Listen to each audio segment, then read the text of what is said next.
Bismillah, salam alaikum. Alors, toujours le calcul analyse ou la partie analyse sismique. Une fois que vous avez terminé avec la vérification des forts tranchants à la base, vous pouvez ajouter ici le tableau pour le centre de masse, centre de rigidité, les coordonnées et calculer l'excentricité. Alors, le tableau, on l'ajouterait à titre indicatif pour voir est-ce qu'on a une excentricité importante ou non. C'est-à-dire surtout par rapport à la disposition de les voiles. Mais réglementairement, il n'y a pas une justification à faire, sauf si vous trouvez que l'excentricité elle est très importante. Là, peut-être il faut revoir la disposition terme. Alors, comment savoir si l'excentricité elle est importante? Si elle dépasse par exemple les 15% de la longueur suivant le sens de calcul. Si tu as calculé EX suivant X, tu prends l'excentricité, tu la divises par la longueur le bâtiment suivant X. Maintenant, voilà. Je prends la longueur totale qui m'a le cas le LX il peut être égal à combien? 31,8 maintenant. Je divise le rapport, je divise par rapport, j'obtiens le rapport, je divise le EX sur le LX. Si je trouve que la valeur est supérieure à 15%, ça veut dire que le bâtiment il est irrégulier en plan, parce que la condition, le facteur de qualité, voilà la définition des irrégularités, voilà. Je vais essayer de la retrouver rapidement. Pardon. Voilà. Régularité en plan, voilà. Donc, les 15, voilà. À chaque niveau et pour chaque direction de calcul, la distance entre le centre de gravité des masses et le centre de rigidité ne dépasse pas les 15% de la dimension du bâtiment. Bon, là, les irrégularités, on les a prises en considération. Le modèle, on a modélisé les voiles avec leur rigidité, il est acquéré.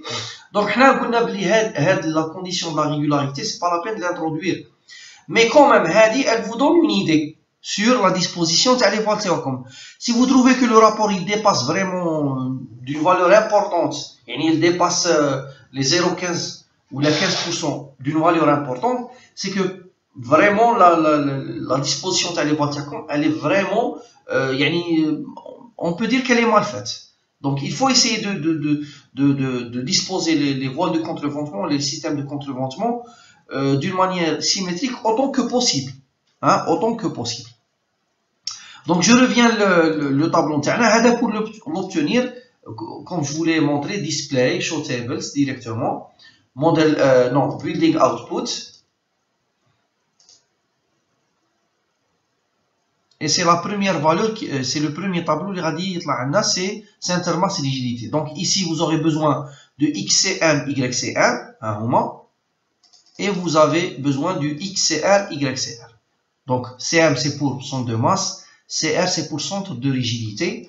Vous les disposez ici, ou là vous les introduisez le tableau TERCOM. Vous calculez l'excentricité en valeur absolue. C'est pas la peine d'introduire la valeur avec le signe TER. Vous calculez l'excentricité avec la valeur absolue. Ok. Maintenant pour ce qui est du calcul et de la vérification des déplacements. Donc là, il faut faire le tableau comme vous pouvez le voir, introduire la hauteur des niveaux. Ensuite, pour chaque sens, calculer le déplacement obtenu, c'est le déplacement élastique, le delta E, K, pour chaque niveau. Ensuite, faire le multiplier par le coefficient de comportement. Donc, dans notre cas, maintenant, R égale 3,5. Et ensuite, faire calculer le déplacement relatif. Donc, faire le calcul pour chaque niveau et comparer les delta K obtenus dans chaque niveau par rapport au delta K admissible, qui est égal à 1% de la hauteur d'étage. Donc, dans notre cas, maintenant 3,06, ça sera 0,0306, à peu près 3 cm. Donc, la plupart du temps, la condition elle est vérifiée. Donc, je vais vous montrer comment obtenir le déplacement. Même ce qui suit les calculs, ils sont simples. Le déplacement élastique, vous pouvez l'obtenir le fichier.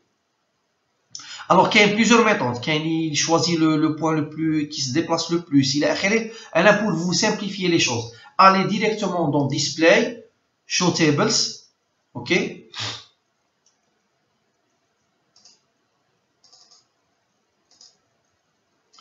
Donc ici, on va faire alors Displacement, voilà. Là, alors vous choisissez diaphragme CM Displacement, c'est-à-dire il va vous donner le déplacement le centre de masse, ok. Donc ça sera un déplacement unique par chaque niveau. Vous allez me dire bon, le centre de masse, le déplacement ne sera pas aussi important que le déplacement des autres nœuds. C'est vrai, oui, mais la différence elle sera pas importante. Du moment que vous avez un diaphragme ici pour chaque niveau, le déplacement même les différents nœuds ne sera pas très important. La différence va être كبيرة. Et ça va vous, ça va pas alourdir les calculs. Vous faites Select Cases, vous choisissez les combinaisons sismiques, ok, donc 0,8G, EX, 0,8G, EY, et ainsi de suite. Vous faites ok, ok. Et donc, je vais prendre هذا sur Excel pour mieux, plus à l'aise, voilà. Donc, j'ai pas besoin des UZ, etc. J'aurai besoin que de UX et UY, ok. Là, vous pouvez faire un filtre, ok. Donc, ici, par exemple, j'aurai besoin premièrement du niveau terrasse, le déplacement du niveau terrasse. Donc, voilà, dans les déplacements UX, vous prenez la valeur max. Donc, dans notre cas, c'est le 0,0, voilà, 260. Ok, 0,0, 260. Pour le Y, vous prenez aussi la valeur maximale et vous les introduisez ici, les colonnes théoriques. Donc, à chaque fois, vous allez obtenir un déplacement UX pour chaque niveau et un déplacement UY pour le même niveau. Ok, ensuite vous avez terminé la terrasse, vous passez aux autres niveaux, le haut par exemple, le haut cinquième, et ainsi de suite. Et comme ça, vous aurez apporté ici, les deux colonnes, les déplacements élastiques, que vous devez ensuite multiplier par R pour obtenir les déplacements, si vous voulez, ce qu'on appelle le déplacement horizontal de chaque niveau, ok. Voilà, il est multiplié, d'après la formule de RPA, vous devez le multiplier par R. Et ensuite faire le delta K. Alors le delta K pour le sous-sol, la valeur, elle reste la même parce que ce sera la valeur du déplacement du haut sous-sol moins la valeur de la base liée à 0. Donc ce sera la même valeur. Ensuite faire la différence, ainsi de suite, et faire la comparaison.